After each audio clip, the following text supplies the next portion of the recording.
And in this, what does India have to offer to the European businesses?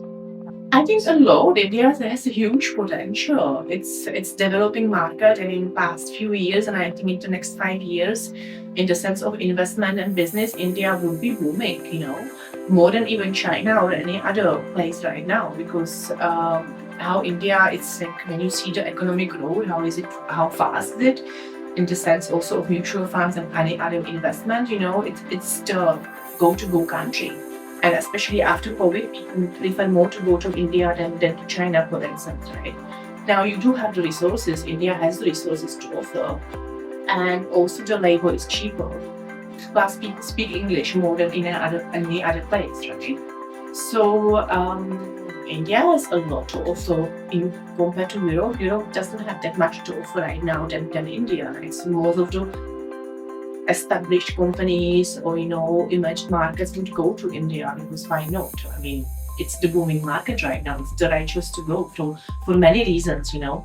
That would be another topic for another hour. I think so, yes. Yeah, Yes. it has a lot of to offer, but again, I would say why is the biggest problem is here that even though Europeans know they have to go to India, especially if they want to grow internationally, the mentality it's stopping it, and also FDI investment. It's really difficult to all the RBI guidelines what a company has to do, how they bring money to India. It's tough.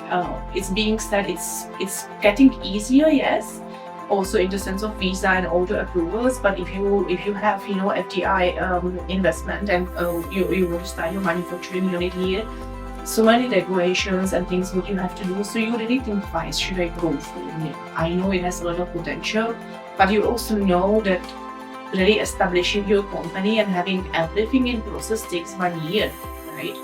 Because you need to factory licenses, you need approvals, you need this and that, you need to bring the money here, you need to hire employees. So you really actually can start working once you establish the company, once you get the certificate of incorporation. It's more or less 1 year, with all the regulations which you have to follow. Plus, it's also changing every 2-3 months. There is some new rule, right? And which you really have to follow up and understand, is it now applicable? Do I have to change something? So it's also tiring, right? If you finish one thing, there is again some other thing, right? I feel India would have many more companies coming if the regulations would be easier, especially for foreigners to enter and to invest, which is still not as easy. It's not simple. It's still tiresome, and it requires a lot of time. Does it? Do you think it's helpful to have an Indian partner in this, and then It's necessary. necessary. So see, if you want to start private limited, you need Indian director. Yeah. There is no way without it. it. It can be also even 1%, but there is no other way than for foreigners than to start with Indian presence on board. So it's sometimes also easier to have Indian person, in the sense of if they go to handle things, become smoother. But right now for private limited LLP, if you are foreign and you do FDI, you need Indian director. I mean, there are options. You can hire the Indian directors to consulting companies, right, to the chamber and other institutions, but you need an Indian person right now.